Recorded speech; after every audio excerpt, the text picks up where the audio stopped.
Hello আসসালামু আলাইকুম everyone, চলে এলাম নতুন একটা ভিডিও নিয়ে। আপনারা সবাই কেমন আছেন? আশা করছি সবাই ভালো আছেন। আজকের রেসিপি বেগুন আলু দিয়ে বোয়াল মাছ রান্না। কিভাবে বেগুন আলু দিয়ে বোয়াল মাছ রান্না করব সেটা আজকে ভিডিওতে দেখতে পাবেন। বোয়াল মাছটা আমি সাইজ মতো কেটে ভালো করে ধুয়ে নিয়েছি। বেগুন আলুগুলো আমি সাইজ মতো কেটে ভালো করে ধুয়ে নিয়েছি। চলুন তাহলে রান্নায় চলে যাই। প্রথমে মাছগুলো আমি হালকা করে ভেজে নিব। এর জন্য এখানে নিয়েছি হাফ চা চামচ হলুদ গুঁড়ো, হাফ চা চামচ নিয়েছি মরিচ গুঁড়ো, হাফ চা চামচ নিয়েছি জিরা গুঁড়ো এবং নিয়েছি পরিমাণ মতো লবণ। এখন সবগুলো একসাথে ভালো করে মেখে নিব। মশলার সাথে মাছগুলো খুব ভালোভাবে মেখে নিয়েছি। এখন গরম তেলে ভেজে নিব। কড়াইতে পরিমাণ মতো তেল দিয়ে গরম করে নিয়েছি। এখন একে একে মাছগুলো দিয়ে ভেজে নিব।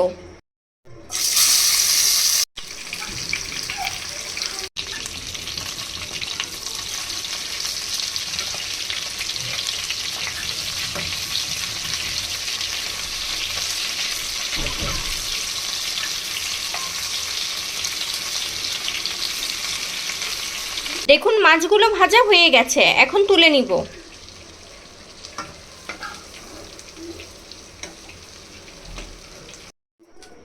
এখন এই মাছ ভাজা তেলের মধ্যেই দিয়ে দিব পরিমাণ মতো পেঁয়াজ কুচি।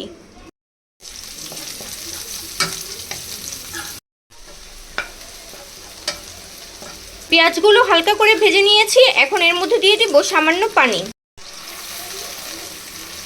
এখানে নিয়েছি 1 চা চামচ হলুদ গুঁড়ো, 1 চা চামচ নিয়েছি মরিচ গুঁড়ো, 1 চা চামচ ধনিয়া গুঁড়ো আর নিয়েছি পরিমাণ মতো লবণ। এখন এই মশলাটা খুব ভালোভাবে কষিয়ে নিব। সামান্য পরিমাণে তেল দিয়ে দিব।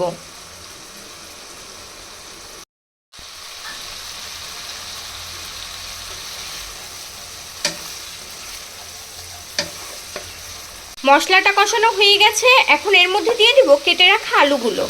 যেহেতু বেগুন একটু নরম হয়ে থাকে তাই বেগুনটা আমি পরে অ্যাড করব।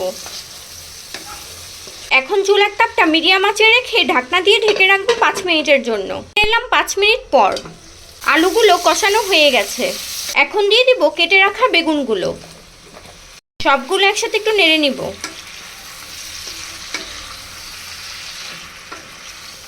এখন 5 মিনিট কষিয়ে নিব।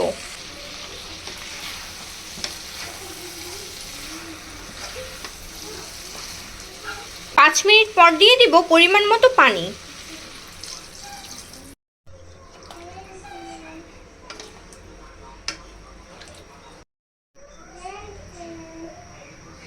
দেখুন তরকারিটা বলক চলে এসেছে। এখন 10 মিনিটের জন্য ঢাকনা দিয়ে ঢেকে রাখবো। 10 মিনিট পর ঢাকনা খুলে দেখে নিব। এ পর্যায়ে দিয়ে দিব কিছু টমেটো কুচি আর কাঁচামরিচ। সবগুলো একসাথে একটু নেড়ে নিব।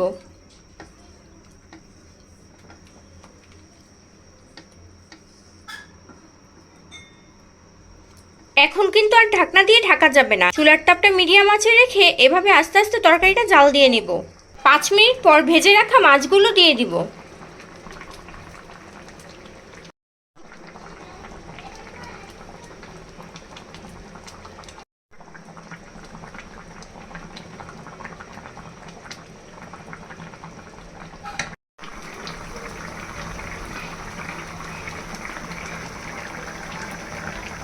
তরকারিটা আমি 10 মিনিট জাল দিয়ে নিয়েছি। এখন এ পর্যায়ে ধনেপাতা কুচি দিয়ে নামিয়ে পরিবেশন করে নিব।